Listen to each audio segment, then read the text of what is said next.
Assalamualaikum warahmatullahi wabarakatuh. Saya Winnie Sabrina dari kelas 6 Akuntansi Pagi ingin menjelaskan materi tentang sampling audit dalam pengujian substantif. Ada dua metode yang digunakan untuk memproyeksi salah saji dalam sampling non-statistik, yaitu yang pertama, membagi jumlah total rupiah salah saji dalam sampel dengan bagian dari total rupiah dalam populasi yang termasuk dalam sampel. Yang kedua, mengkalikan rata-rata selisih antara nilai audit dengan nilai buku dari unsur-unsur sampel dengan jumlah unit dalam populasi. Selanjutnya ada ketidakpastian resiko sampling dan resiko audit. Ketidakpastian yaitu waktu dan biaya dalam memeriksa unsur-unsur populasi. Resiko sampling, resiko kekeliruan menerima atau resiko beta.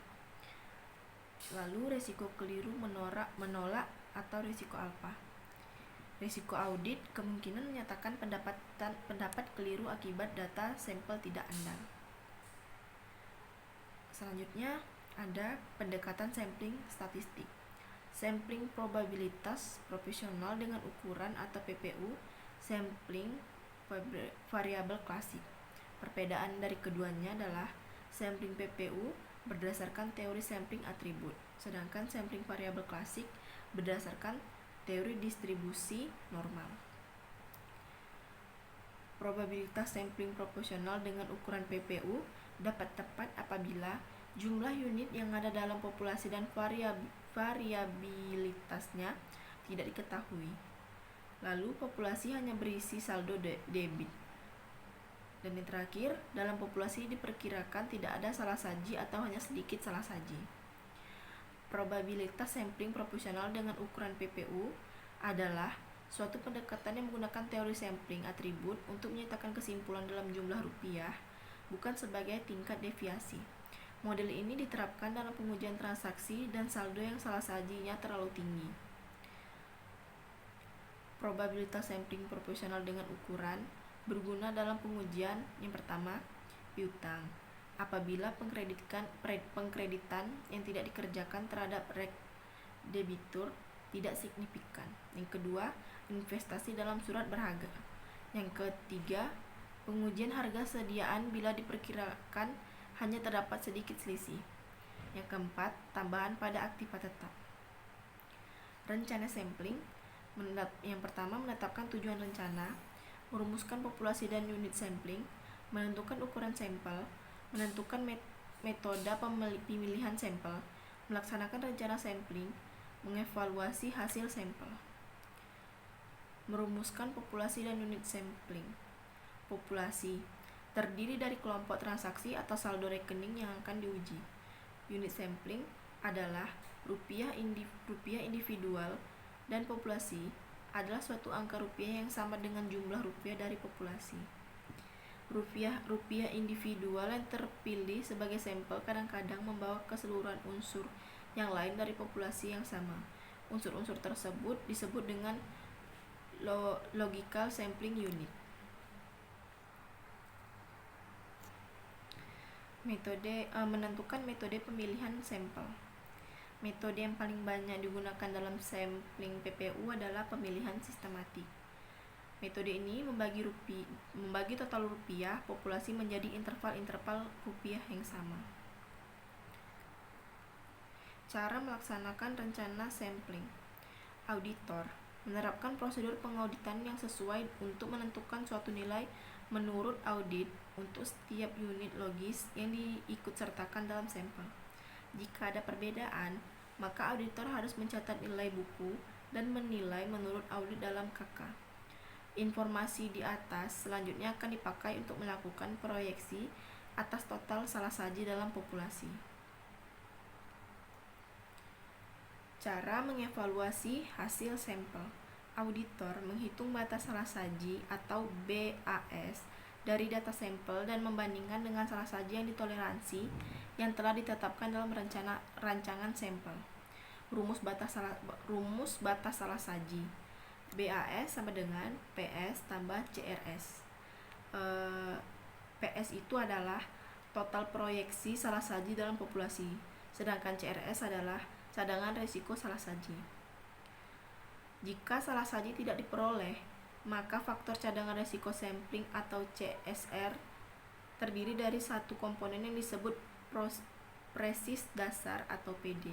Rumusnya PD sama dengan FK X IS. Jika salah saji ditemukan, maka auditor harus menghitung proyeksi salah saji dalam populasi maupun cadangan resiko sampling untuk menentukan batas atas salah saji untuk salah saji terlalu tinggi.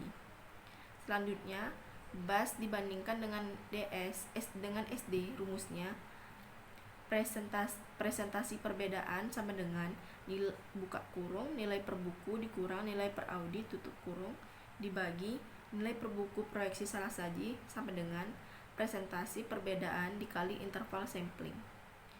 Rumus cadangan risiko sampling adalah CSR sama dengan PD dikali KC. Keterangan. PD itu adalah presis dasar, sedangkan KC adalah kenaikan cadangan yang disebabkan oleh salah saji. Pertimbangan kualitatif salah saji dalam rupiah. Salah saji dapat disebabkan oleh perbedaan dalam prinsip atau penetapan, kekeliruan dan ketidakberesan. Cara merumuskan kesimpulan menyeluruh. BAS SD. Hasil pengujian substantif lain tidak bertentangan dengan temuan tersebut. Dari analisis pertimbangan kualitatif tidak ada ketidakberesan, maka populasi tidak mengandung salah saji material. Keuntungan dari metode PPU ini adalah mudah digunakan, besarnya ukuran sampel tidak didasarkan atas berbagai taksiran audit, menghasilkan sampel berstrata, secara otomatis mengidentifikasikan setiap unsur yang SCR individual nilainya signifikan melebihi batas, menghasilkan sampel yang kecil, dapat dirancang lebih mudah dan pemilihan sampel dapat dimulai sebelum populasi lengkap. Selanjutnya, kerugian dari metode PPU. Didasarkan asumsi, nilai audit suatu sampling tidak akan lebih kecil dari 0 atau lebih besar dari nilai buku. Jika salah saji terlalu rendah, maka sampel memerlukan pertimbangan khusus. Pemilihan saldo 0 memerlukan pertimbangan khusus. Evaluasi PPU melebihi CSR bila ada salah saji dalam sampel. Auditor menolak nilai buku populasi yang sesungguhnya dapat diterima. Jika jumlah salah saji meningkat, ukuran sampel yang sesuai juga meningkat. Selanjutnya ada tiga metode sampling variabel klasik. Yang pertama, mean per unit atau MPU. Yang kedua, selisih. Yang ketiga, rasio. Selanjutnya, metode ukuran sampel atau metode MPU. Faktor-faktor yang mempengaruhi ukuran sampel, ukuran populasi atau jumlah unit. Yang kedua, ada estimasi standar deviasi populasi. Yang ketiga, salah saji ditoleransi. Yang keempat, kekeliruan menerima. Yang kelima, resiko keliru menolak. Yang keenam, resiko cadangan resiko sampling. Dan yang terakhir ada evaluasi hasil sampel.